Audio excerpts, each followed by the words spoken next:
Okay. Yeah. Yeah. So. Hi, my name is Kevin McDonald, and I'm declaring my independence. Independence from what? Why, negative thoughts and energy, of course. Chief among them, hate, division, and fear. You see, I know that we're all one, and together we can solve any problem, save our planet and each other. Please, join me as we come together as one and choose a better way to be. So now, let's begin with my independence report.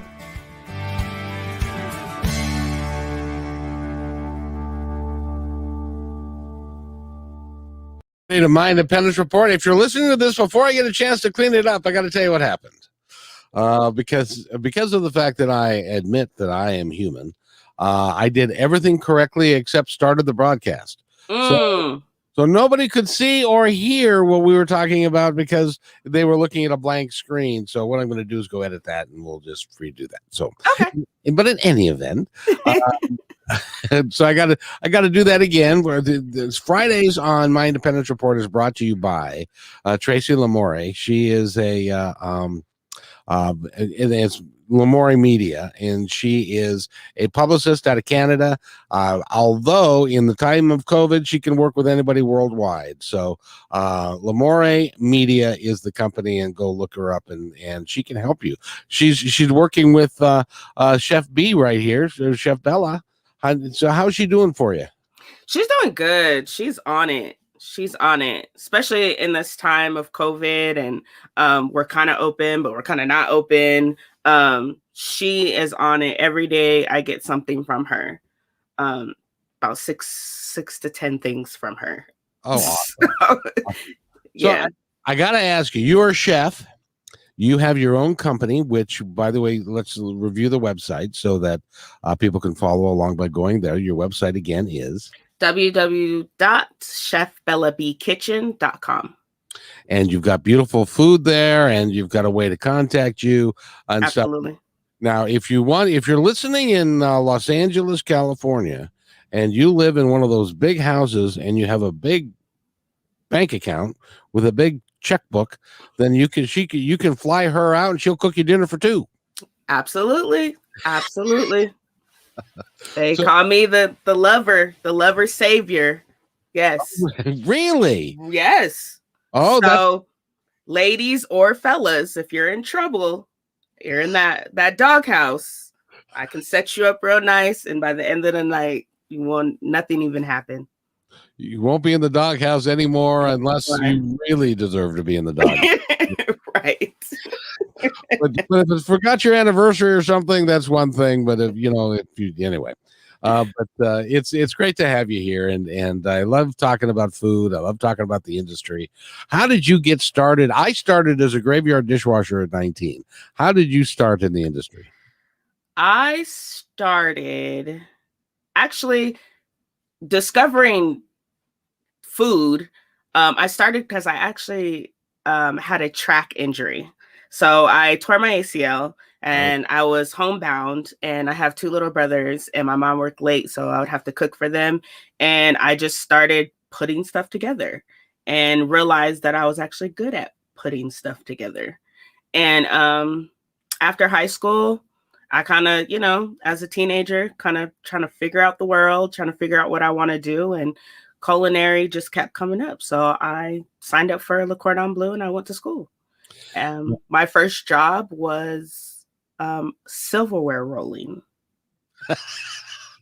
Now, people don't think that that's an actual job, but I'm telling you, on some properties, they go through so much silverware that it is somebody's job to just roll silverware. All night, all day, just silverware. How big a property was that? It wasn't actually. It was Texas Roadhouse. Oh, okay. It was actually it was the beginning stages of Texas Roadhouse in Georgia. Mm-hmm. Oh wow! Do they do peanuts on the floor there too? They did. I don't think they do it anymore. Obviously because of like health reasons, but they did, and that was one of my jobs as well, is cleaning up, sweeping up all the peanuts. So which you would have to do on, for those that have never been there. It's cool because they serve you at your table with a bowl of peanuts, and then it's up to you as to where you put the peanut shells, either back in the bowl or on the floor or on your neighbor or whatever. And depending, late at night in the bar, it ended up more on your neighbor than anybody else. Generally. Yes, absolutely. We had many of shake-offs before people left. So you fell in love with the food service industry. Was it because of the food? Was it the action? What was your motivation? I believe it was the action. It's like an adrenaline rush. Being in the weeds, even though I know all of us fellow chefs don't necessarily like it, it's still just an adrenaline rush. It's like, oh my gosh, I have this amount of time to get 6 dishes out. Can I do it? I did it.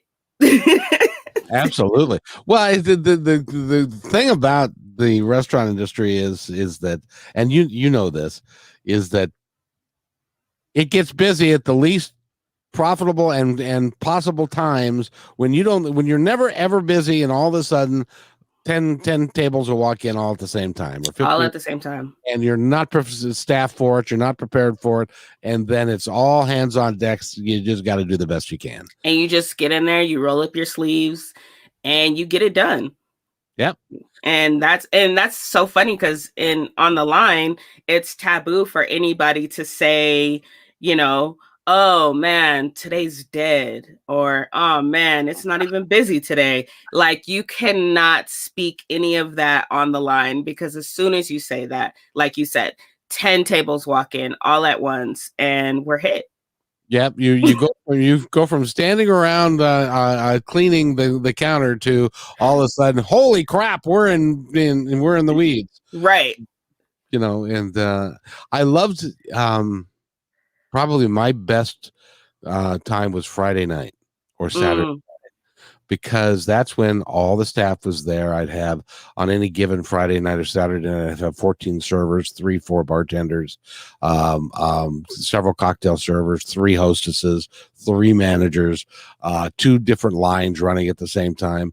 And everybody was all hyped, and it was all ready because we knew the people were coming, and we knew we were going to be busy, and so it was my job to be cheerleader in chief and try to get everybody excited about the fact that we're going to be busy, we're going to have fun, and we're going to make a lot of money tonight. Yes.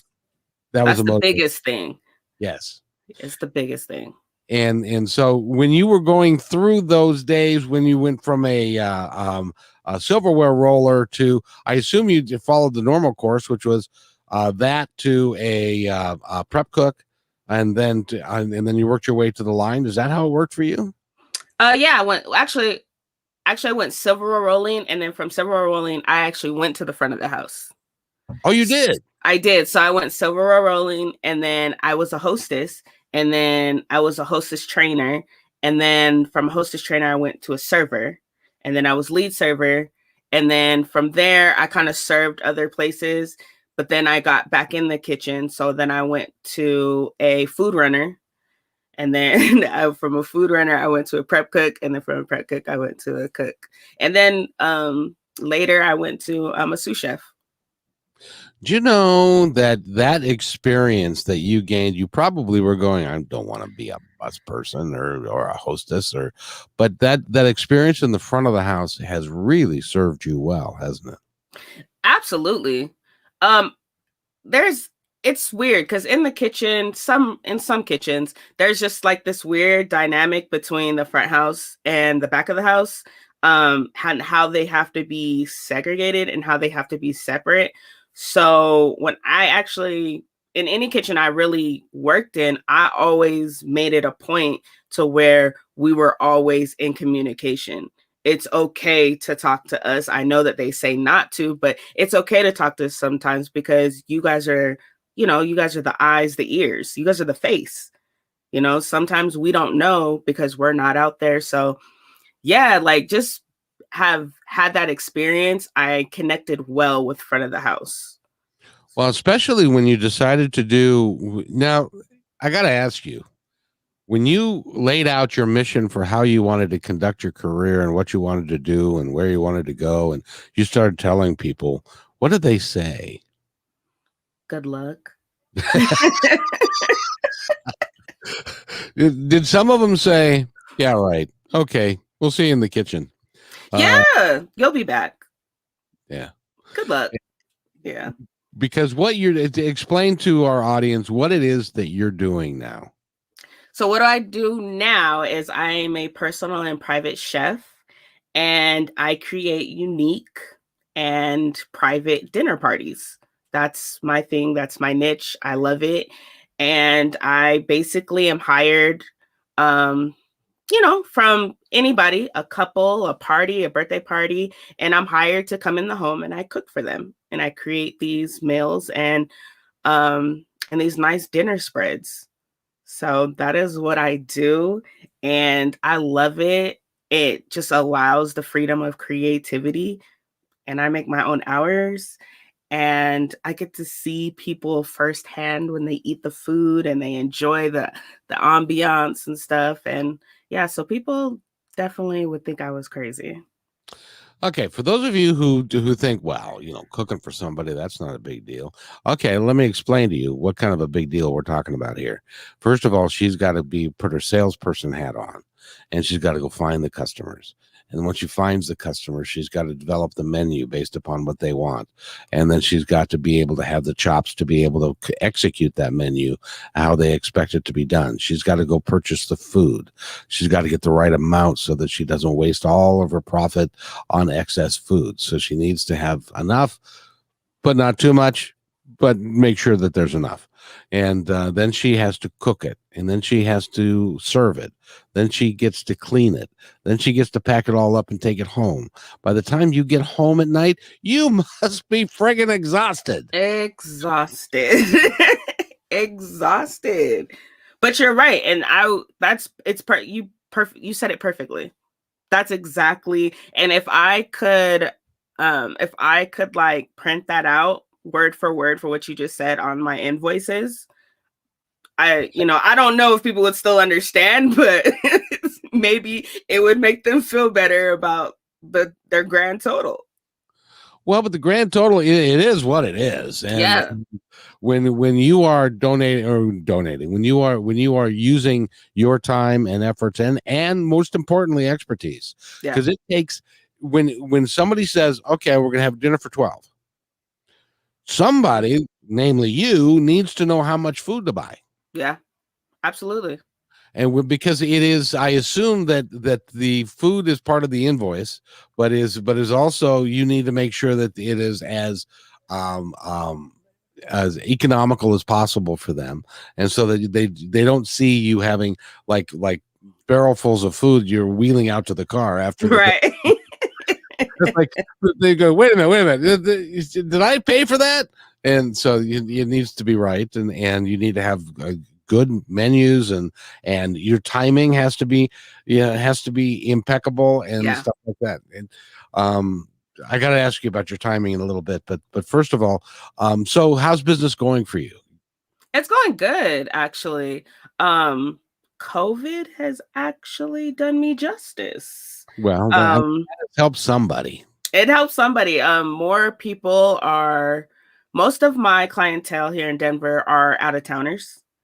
So a lot of my clientele, rent an Airbnb or they go up to the cabins. I've been to Estes Park twice in the last month. But they get a log cabin Airbnb and they hire me. So I've asked people, like, are you guys, do you prefer a personal chef or, restaurants, and more people are they feel it gives them a sense of more comfort if they're inside, the comfort of their home or the Airbnb or wherever, and they don't necessarily have to go outside. So. And it's a lot safer, and it's also, can be a real homey experience to have you there and they can talk with you, and they can watch how you're doing the things that you're doing, and that kind of thing, and it becomes kind of an interactive experience because you have a very nice personality, and Thank you. and stuff, and I think that would be fun for them to be talking to you and be going back and forth, and it'd be kind of a good time to do. Now let me ask you, if you were to versus having restaurants delivered. My son comes over and eats with me quite a little bit, and it seems like anything that I buy to have it delivered, it costs $60. I don't know why that is, but it just costs $60. when you cook for somebody in their place, I assume it costs more than $60. Yes, way more than $60. Absolutely. Because like you said, it's a whole process.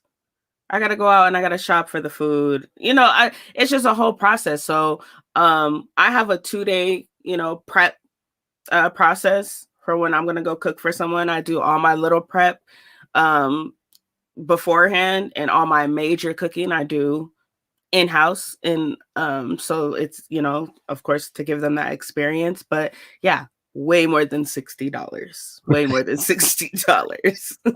I don't even know what $60 really could get you. But a breadstick and rolled up silverware, and that's pretty much it. Well, but the thing is that if you can satisfy a niche of people that would like to, that can, number one, can afford it, and they would like to use their wealth that way, then why not? Right. And it's really cool that you're able to do that. How do you get your customers? Where do you find them from? Honestly, like this industry, it's word of mouth. Word of mouth is my biggest marketer right now, besides my Instagram. Now with Instagram, it's fun because you can make the videos, you can make the stories, you can make the reels, which, I mean, we would say these kids nowadays, they love their TikTok and, Oh, yeah. So that's an advantage too, but I get most of my clientele word of mouth and referrals. People who know me, may know, I'm going to Colorado for skiing, and I kind of want to, I want a personal chef. Oh, well, I know, Chef Belle B, she does this, and then boom, I have a client. Now, do you ever do like in your work, do you ever do like several days in a row, like several meals, like breakfast, lunch, and dinner? Or I've had a fun one. It was a fantasy football team. Okay. So it was a group of these guys, and they're a group of husbands, and this was their weekend. It was fantasy football weekend. They got to get away from the children and the wives, and they got it was 4 days. So I did, breakfast and dinner. Their last night, I did a big dinner for them. So they had fun. You could definitely tell they were getting away and they were just doing their own thing. This was dad weekend. So.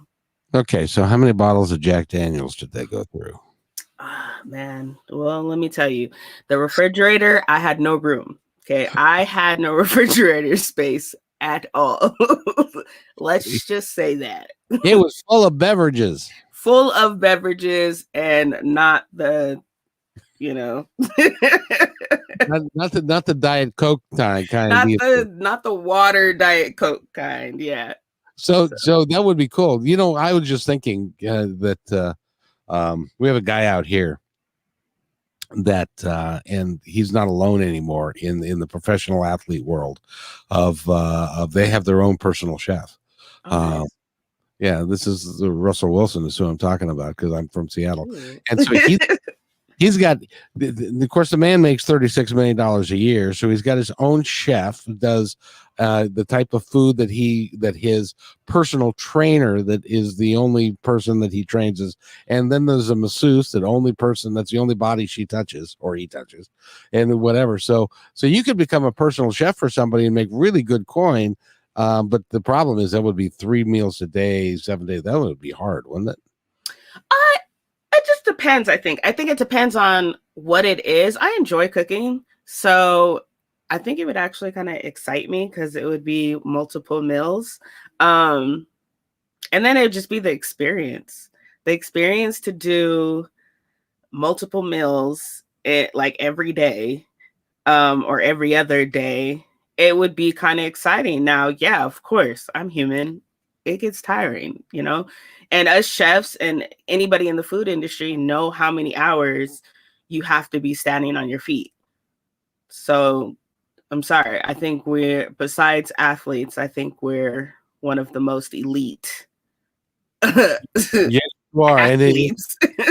And sadly, I am sad to say it's a young person's game.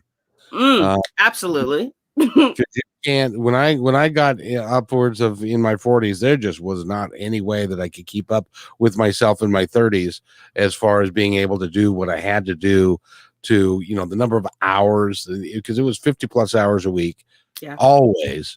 And it's hard work. It really is. And then right when you're ready to go home, you have those 10 tables walk in, and then you're busy again, and you just gotta suck it up and go do it. You got to do it again. And I'll tell you that if you want to learn how to handle pressure, become a line cook. Yes, please do. Please do. Please do. Because then the world will understand. Just one day, be a line cook from sun up to sundown. It will change your life. Oh, well, it's incredibly difficult to be able to do that and keep your cool at that stupid server who comes back and says, I forgot my toast, or I dropped my toast, or I dropped my tray. I did that one time. I was a waiter, and it was a fine dining restaurant, and I had a table of 6, and I was delivering their entrees, and you put that on a tray, and then you have the other side. And I went around the corner, and a busboy came, and I had to swerve a little bit, lost the center balance of the tray, the whole thing. Oh, man. Including like 4 steaks and a couple of filet mignon and stuff. The whole thing hit the wall and the ground. The busboy that made me swerve grabbed one of the steaks and ran off and said thank you. But then I had to go back to the kitchen. You were their best friend. You were server of the day after that. They just loved you after that. Oh, they were so happy with me. But the cool thing is that when the chips are down, they will pull in and they will do what they've got to do to take care of the customer. Absolutely. So it turned out okay, but I was not. They weren't happy with it for a few minutes, and it's like, oh crap. So you always have one. So I think as you start to being a line cook, and over the years of doing it, you always know there's always going to be one. And you have the line cooks have got this innate ability to point that out on a regular basis, who that person is. Oh, I was good at it. Captain of it. My shifts, everybody knew. Like, yeah. Dot your I's, cross your T's, please, because we really don't want to hear Rebecca's mouth speak today, because you were gonna hear it. So I was that cook who was just always giving it to you, like always. But it was always well-deserved. A well-deserved getting to is because you got better things to do than to just yell at somebody for no reason. You always had a good reason, I'm willing to bet. Yeah, always. I mean, it may not have always came out that way, but my intentions were just to make you better. Exactly. Absolutely. Exactly. So tell me, what is your favorite type of food to cook, and what do you do most? I love pasta. Pasta, it's just so versatile. You could do so much with pasta. You could create so much with pasta. I have a signature Alfredo that gets raves. It's actually a customer's favorite. So, and with the Alfredo, you could do so much. You could do I've done grilled chicken, I've done steak, I've done I think the top tier favorite is the seafood. So I just love pasta. Awesome. So now, do you do you do Alfredo, and you do, I'm sure, a bunch of combinations. Well, the cool thing is with the different sauces that, see, someone like you, rather than someone that works at Olive Garden or something like that, you can create, and with pasta, it's all about the sauce. All about the sauce. So however the sauce is and however you put it together and how you want it to come out, you can provide a culinary experience for the tongue that's really, really unique. Right. And I think that's why I fell in love with it. I mean, on the line, the saute station, I mean, that's where all the pastas came off. That was probably one of my favorite stations. Just because, I have a set menu and I have a certain way to create. But one of the great things about working in the kitchen is you get to feed yourself and you get to feed the people around you. So you get to make whatever, and everything you need is there. So that's always what I would do, is I would play with sauces. And I can't stress enough to people, when you're doing a pasta, it's all about your sauce. You're right. It's all about the sauce. And I mean, if you want to go deeper into it, it's also the dimension of the noodle, what type of pasta you're using, and what works with what. So I love to use all different. My favorite pasta is tortellini. So, I mean, pair that with a nice cream sauce, and it's just so fulfilling. I need to ask you or talk to you about this for a second, because you went to a cooking school, which was Le Cordon Bleu, and they're a national company. They are. I don't know if they're in the States anymore. They went through a whole thing, but they're based out of France. Yeah, they had one down here where I live, and then it disappeared. So I assume that there were issues, but I think they were, yeah. But in any event, you went to a cooking school, and everybody that I've talked to, that they say, I'm going to go to a cooking school. I'm going to learn how to cook. And I said, well, why don't you go become a dishwasher and get paid to do that, because it's expensive to go to the school and then to end up as a line cook. It's not, so generally speaking, my advice has always been, go get a feel for the industry before you waste your money on doing that, to make sure that it's something that you're going to love, that's going to be in your soul. Absolutely. And you did both of those things, and you're one of the few that has taken it to another level that I know of personally. Most of them, people just end up as a pastry chef or something in a hotel, whereas in your case, you're taking it to the next level and being who you really are. Absolutely, yeah. I mean, like you said, people ask me that too, like, should you go to culinary school? And like you said, I think you're right. You should get a feel for the industry first, whether you're gonna like it or not, and then go to school. School does teach you the basics. It's going to teach you the basics. So if you've never picked up a knife in your life, school would be a great place. I mean, granted, you probably learn, being in the industry, but it will give you just those basic skills. And then, but I always tell people, the most that you're going to learn is in the industry. Yeah. You're going to learn, there are countless things that I learned that a school can't teach you. I always got the biggest kick I ever got was, now the chef school is one thing, but like the University of Washington, or the Washington State University has a restaurant, hotel, motel program. Yeah. And where you go spend 4 years drinking and playing in college, and then you get a hotel motel degree, and then you're going to go work in a restaurant or in a hotel/restaurant. And I never worked for one. I had 5 work for me, but I never worked for somebody who was a hotel motel graduate, because they didn't give them the type of experience, the type of understanding of what it takes to run a restaurant and to make it all work as you understand how it works. Yeah, absolutely. It's funny because even when being in the industry and watching my executive chefs maybe go through resumes, it's just crazy how a resume, let's just say your resume has, 6 restaurants on it that you've worked at. And then her resume has, she's went to school, she went to Le Cordon Bleu, or she went to CIA, or she, you know what I mean?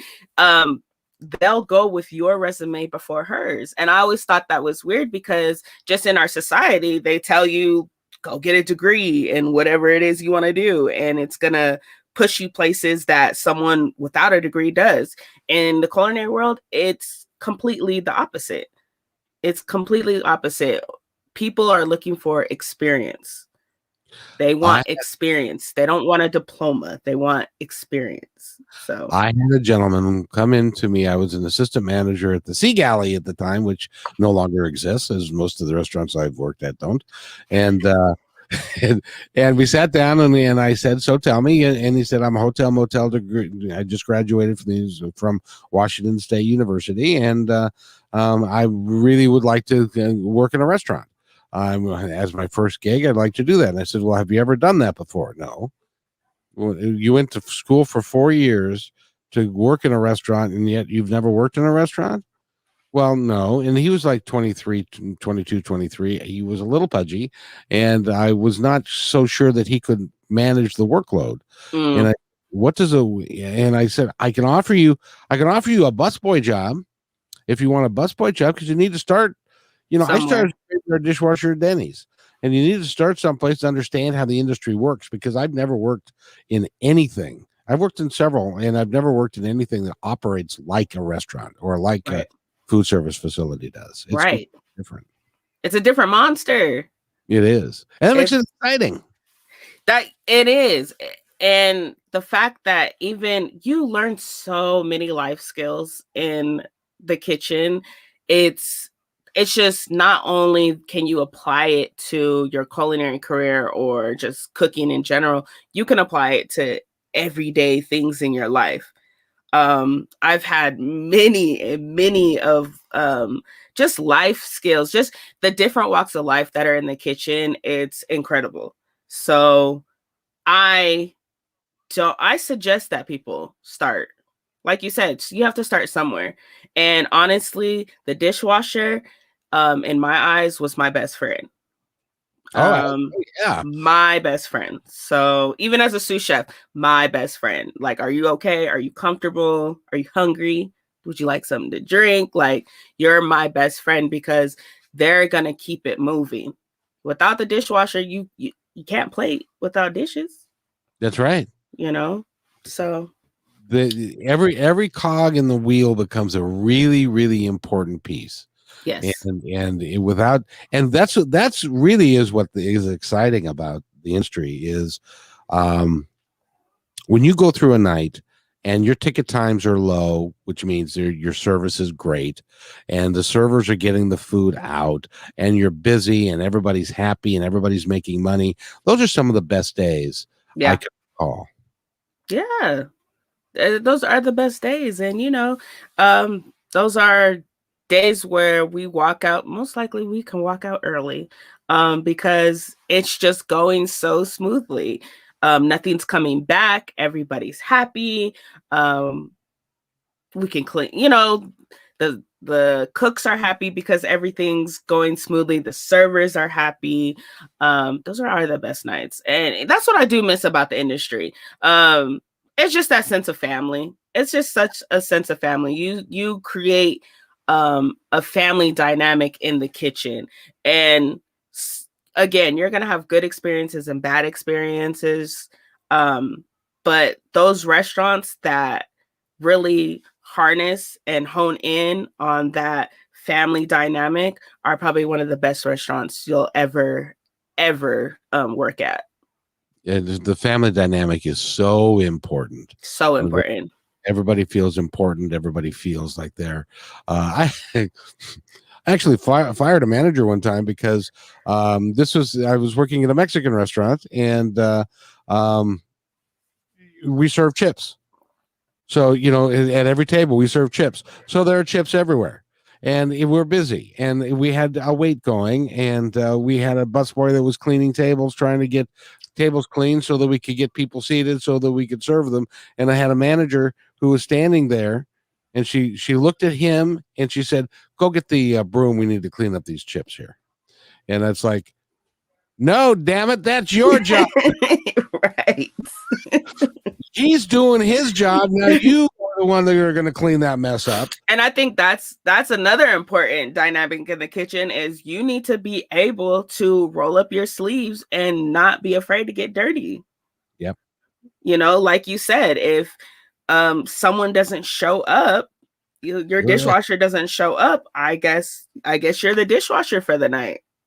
So you have to be able to do that. And some people do not understand that. And like, they don't stick around. You see, that, you know, I'm still here because I understand the dynamic of how this works. You know, like you said, it's a well-oiled machine. We all have a part, and you can't remove not one part for this machine to work correctly. So I've washed dishes in a shirt and tie. Yeah. As a matter of fact, there was one time with a district sales manager that I found some suits, a couple of suits, because they wanted us to have a suit jacket and slacks and stuff. And I found a couple of suits that you could wash in your dishwasher or in your clothes washer. Oh, wow. You didn't have to dry clean them. Okay. So that you could wash them and then go back to work with them. And I mentioned that to there was a couple of employees there, and the district sales manager was there, and I said, "This is a wash and wear suit. I work in the restaurant business. I need a wash and wear suit because I can't afford the dry cleaning and don't have a number of suits to do that. And when I get salsa on it, or I get, cocktail sauce, whatever." And when the employees went away, he said, "You really shouldn't tell anybody that you have wash and wear because it destroys your dignity as being somebody that they have to look up to." And I said, "Screw you." Yeah. If anything, it's gonna make us love you more. Yeah. I loved seeing that. I've had a GM. I loved seeing, especially GMs, people that you don't really get to see on a regular basis or whatever. I loved when they come in and they just wanted to be hands-on and help in any way that they could. I've had GMs, jump on my line before. Yeah. I've had, be in the dish pit, busting suds and heels and in, slacks and dress shoes. And I love seeing stuff like that. It makes my respect for you go up more, because I know when at the end of the day, we all have the same goal, and that's to please the customer. And we'll do that by any means necessary. I really got a kick out of the times when the female who was wearing a dress and high heels would get behind the line, and you've got the slats that are on the floor that's got the holes in them, the black plat, and then they get their heels stuck in the that's just amazing to me that they could do that. But it's a wonderful industry, and I encourage everybody to try it, because you may decide. I felt like I was hosting a dinner party for 150. Yeah. And the people were coming over and they were having a good time, and I didn't drag any of them in. I didn't make them come there. They were coming there to have a good time. All I had to do is facilitate it for them. Yeah, absolutely. And I just love it. Even if you don't want to work in it, I just want people to understand it and at least get a glimpse of what it's like, because at the end of the day, those people work hard and work extremely hard to give you, top tier service, or to make you comfortable, or to, provide food for you and your family. Like, they work hard, from your salad to your breadsticks, from your silverware to your drinking cup. Like, they work hard. So. And sadly, they don't, at least when I was doing it, we didn't make a great deal of money. We survived. It was about what we could do. We could survive. So I wanted to ask you now, you're sitting there and you are working on the line, and then you're deciding that you want to do your own thing and stuff. Or is that how it happened for you? How did it happen for you that you ended up being Chef Bella and having your own company?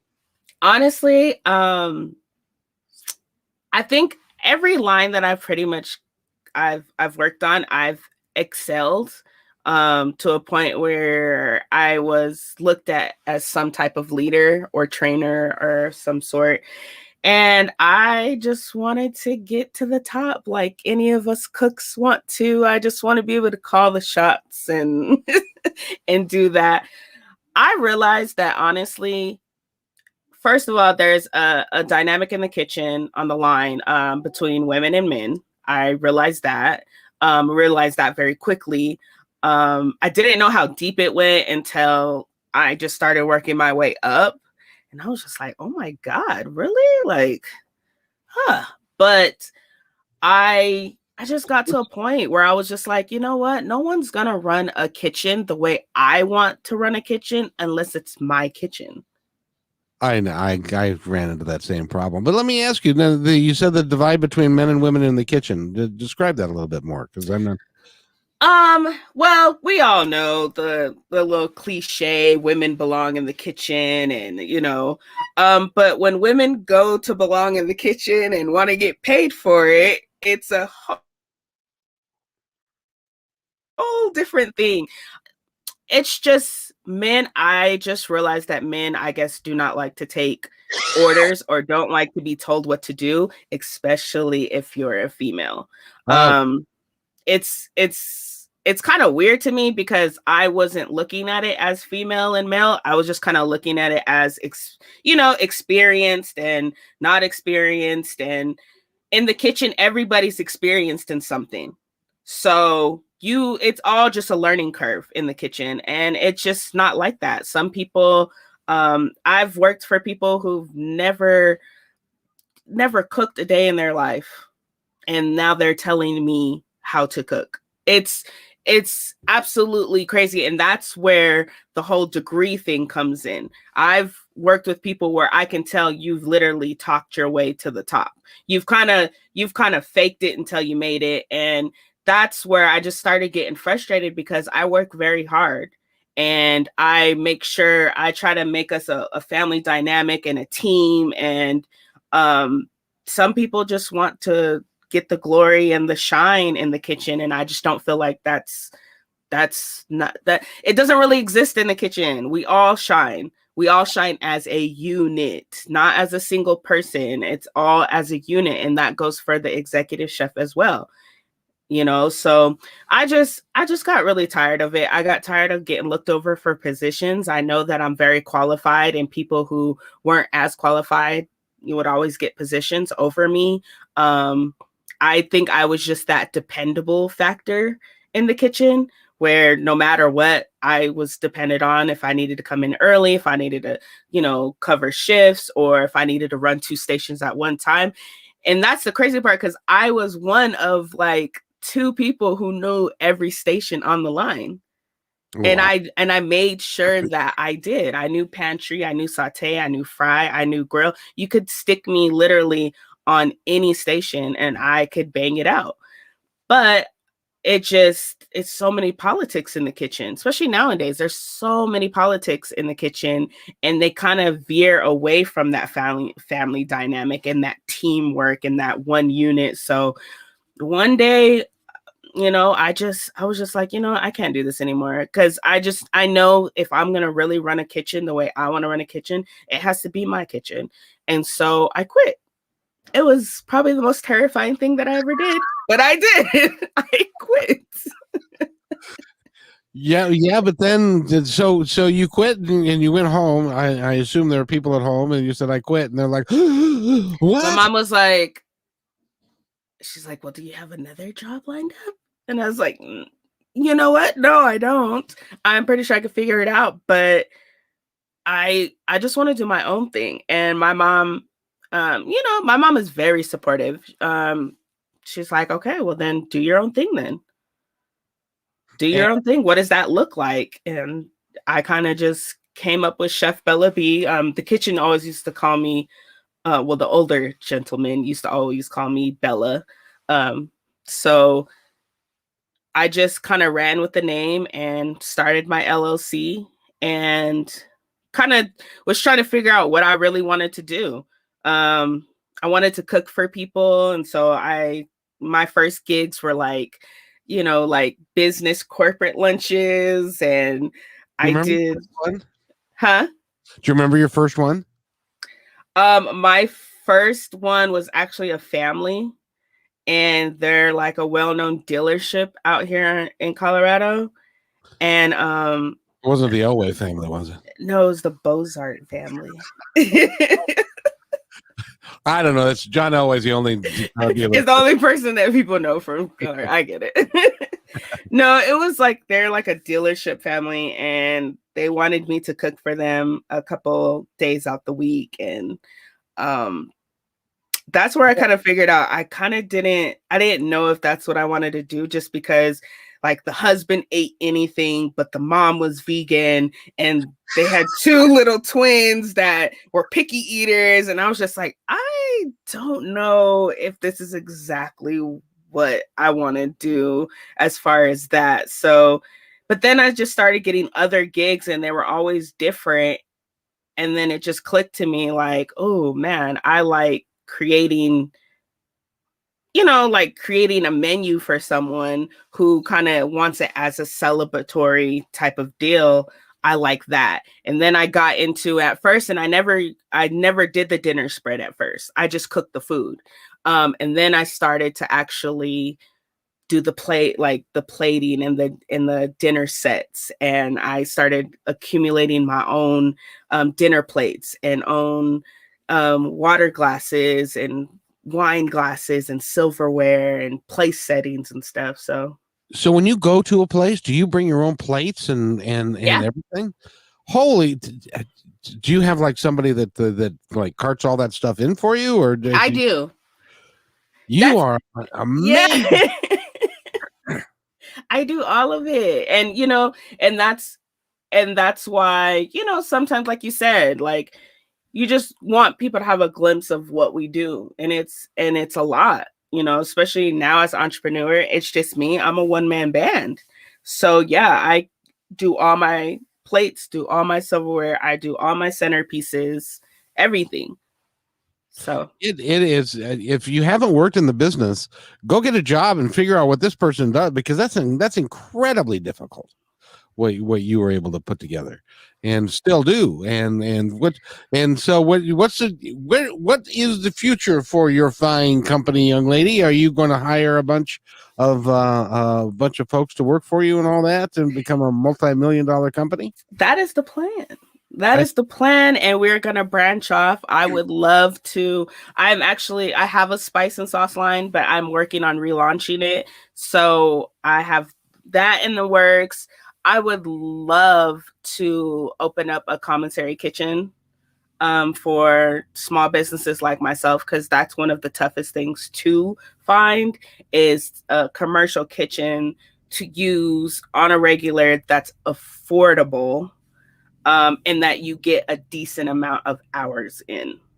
So I would love to open something like that up. I'm also working on a concept called Table X, which is just like almost like a speakeasy, but for cooking, cool. For like dinner parties. And yeah, there's just so much that I want to do in this industry. And that's why I love it, because there are so many avenues in it. There's so many things that you could do in this industry, and all the while still, have fun and keep it creative, the creative juices. So my plan is to really get people back in the kitchen, get people more interested in like where their food comes from, maybe how to grow their food, and just not look at cooking as a chore. So how do you, now this next part is a personal opinion, and so I need to express this to you. How do you make vegan food, like, I don't know, edible? Like delicious? Like taste, yeah, like it doesn't taste like a board or something. I believe the key to making vegan food taste delicious is all in your seasoning. It's all in your seasoning. So I had a because when I graduated from Little Cordon Bleu, and then when I moved to Denver, I started the Johnson and Wells culinary program. Like you said, they have like a hotel program and stuff like that. I started that program before I realized that, what am I doing here? I just gave you guys $42,000 for, I'm not sure why, but because I wanted to, I guess. But I had an instructor, and that's all he did. He did plant-based diets and like vegan. That's all he did.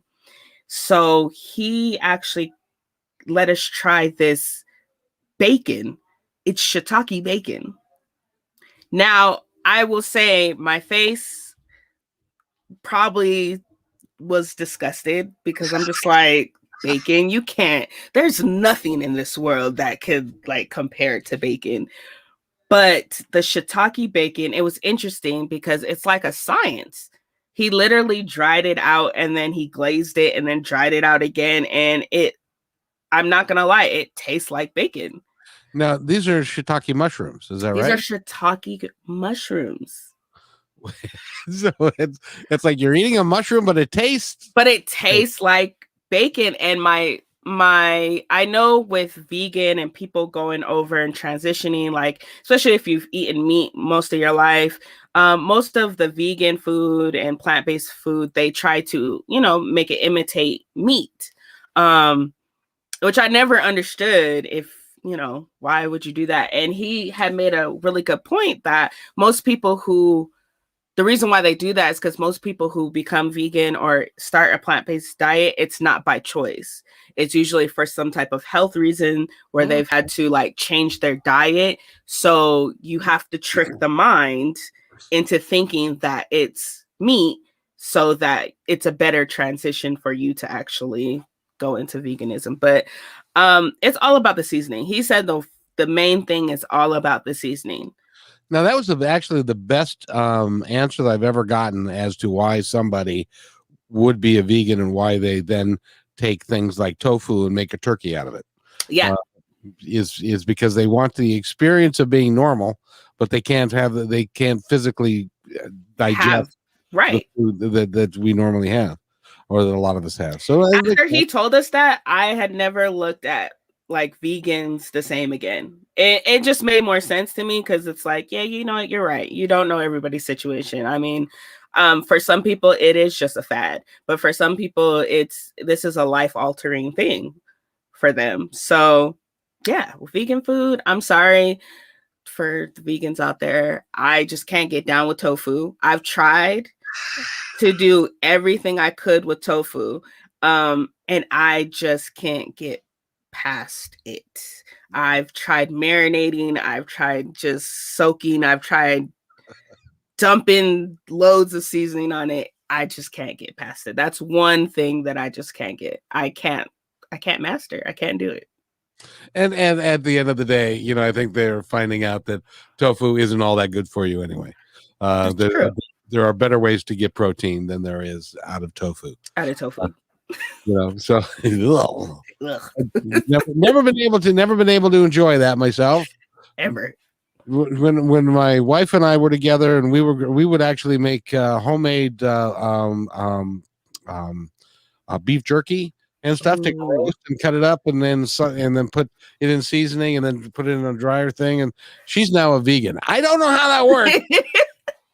To go from being homemade beef jerky to vegan, being a vegan. Now we're not talking vegetarian, we're talking vegan. Yeah, which is like they are allowed to eat, I think, dirt, and I think that's the principle. No, I don't know. I've never been a vegan, never would be a vegan. But in any event, it's been a pleasure talking to you today. Thank you. It was a pleasure being on here. This is awesome. I am so pleased that you're doing well, and you're what. All right. A couple of days ago, I had the opportunity to interview a singer-songwriter who is 26, beautiful. She can sing, she can write. She's got a heart of gold, and she's a wonderful human being. And in her industry, she's what I call a triple threat. She can do it all. Anything that you ask of her, she can do. You, my dear, are a triple threat in your industry. You can do anything that you need to do. You can do it all, and you can do it well. You can cook it. You can I would encourage you to hire somebody to tote it for you and to bring it in and to take it out. But you can cook it, you can serve it, you can make people feel good about it, and it tastes terrific. You have it all. You have just stay with it, and you can do anything you choose to in this business. I really do appreciate that. It means a lot. It means a lot. And I don't say that to everybody because a lot of times that doesn't happen very often. That you find somebody that can do what you can do in the back of the house, in the front of the house, and you're doing your books, and you're going to have a payroll, and you're going to have to get hire, and you're going to have to discipline, and you're going to have to do all of those things. But you're up to it. You've got everything that it takes to do it. Thank or you. you go back to become an executive chef and do that if you but they people don't recognize how hard an executive chef works. They're actually, and it's crazy because there's two dynamics to executive chef, really just one, but they do a lot of paperwork. The higher you go up, when I became sous chef, I don't know why I thought it was going to be totally different from the line, but I probably spent more time off the line than I did on the line for my liking. And I just realized, I was like, gosh, it's so crazy in life. You want all these things. You think you want something. And then when you get it, you're just like, God, this is nothing what I thought it was going to be. I was better off on the line. To be honest with you, I had more fun on the line. It was just, I wasn't a therapist. I wasn't a babysitter. I wasn't, it was so less stressful on the line. So absolutely. Yeah. Absolutely. Well, just pick your first employee carefully. Absolutely.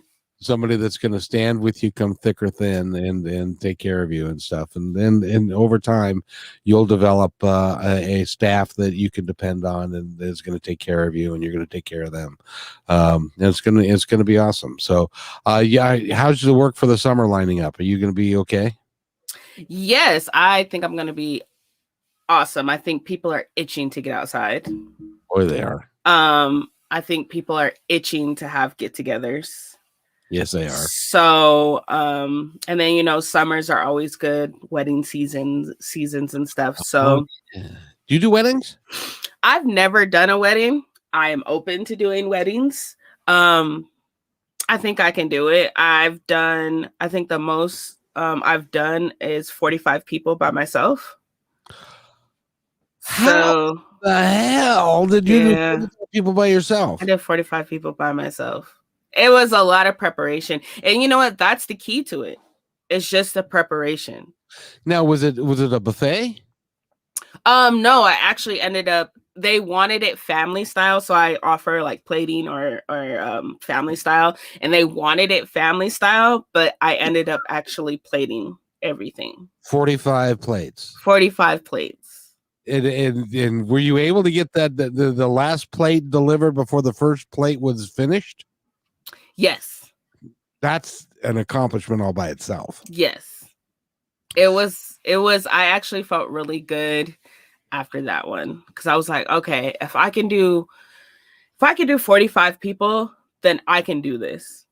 I can do this. I think that was a really good stress test for me. Boy, no kidding. What'd you serve them? I believe they had, what did we have? I know I did a pasta. I think I did an Alfredo pasta with stuffed chicken. Ooh. So I did like I don't use cream cheese in my stuffing. I do boursin instead. Ooh. So I do boursin, peppers and spinach. And I kind of just mix that, stuff it in there.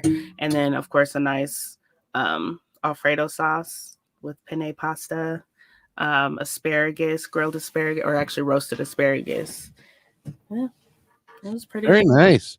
Very nice. Well, it's been a pleasure meeting you, and I'm looking forward to having a wonderful career. I need to keep in touch with you. Can I do that through Tracy? Is that all right? Yeah, absolutely.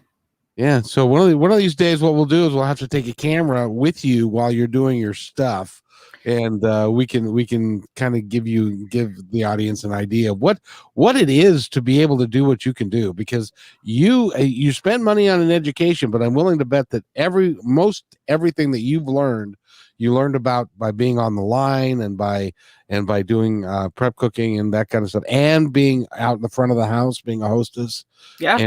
And you know what it's like to be in front of people and to smile and to take care of them, even when you don't feel like it. Right. Got to tell you a quick story that I learned about the restaurant business.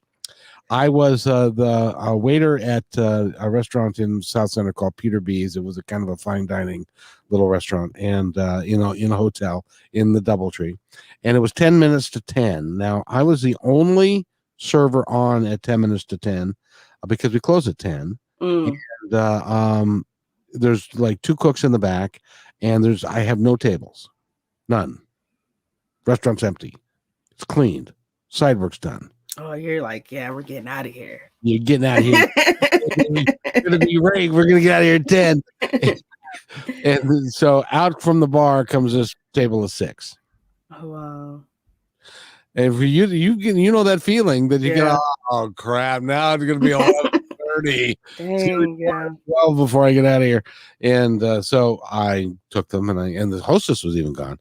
And so I took them and I sat them at the table, and I was clearly irritated that I was going to have to stay here for an hour and a half more for one table of 6. And so I'm taking drink orders, and I'm not, I'm not smiling, and I'm not, it's like, what do you want? Kind of thing. Yeah. And the guy at the end of the table said, hold on. What's your name? And I said, well, my name's Kevin. He said, Kevin, I got news for you. Here's the way it's going to go. You're going to continue to act like a jackass, and we're going to have dinner here, and you're not going to be any happier, and that's just the way life is. Or you can turn it around and be a decent human being and take care of us, and we'll take care of you at the end. How about that? And it's like, it's one of those things where you learn you're always on display.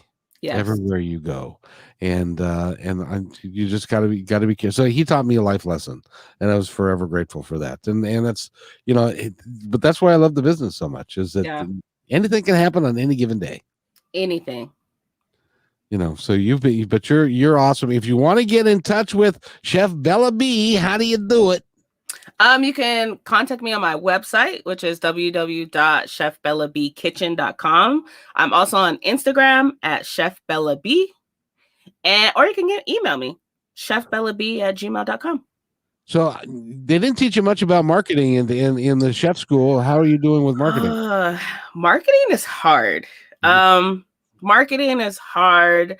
I keep just trying to manifest me a team of people to where, to where I can just get to a point where I could just come in and create. That's the point where I just want to get out, where I could just really 100% just focus on the creating part. But until then, it is a nice learning curve to actually learn.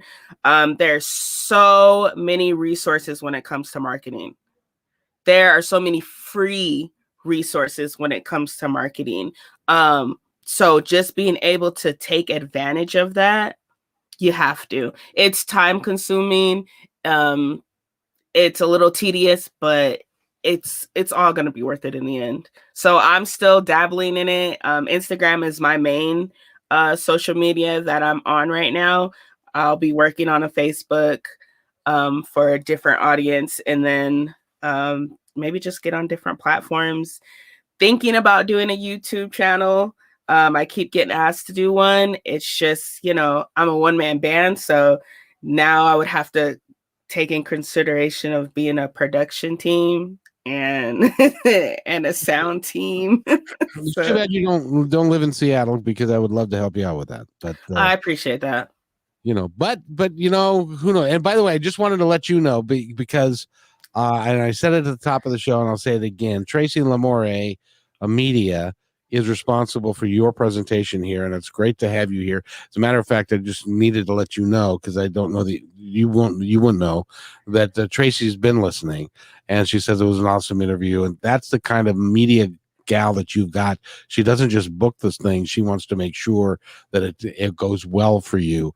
And so I think media wise, you've got a good person there. Thank you. Yeah, she's awesome.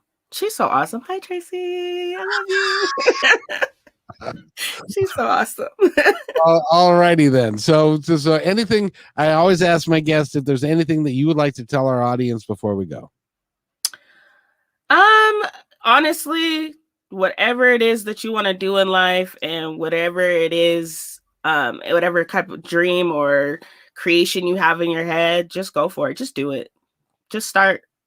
Don't think about it. There's never going to be a perfect time. Just do it. Just do it. There's a slogan by that. Right.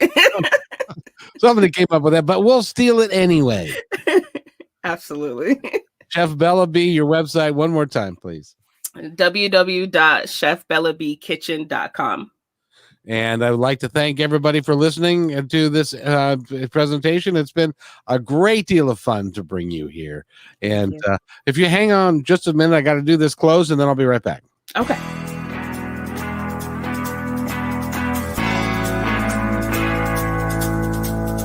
Hey, and thanks for listening to this episode all the way to the end. Hey, pretty cool. Hey, don't forget to follow us so you can receive regular updates and new posts. And remember, take care of each other because each other's all we've got. See you next time on My Independence Report.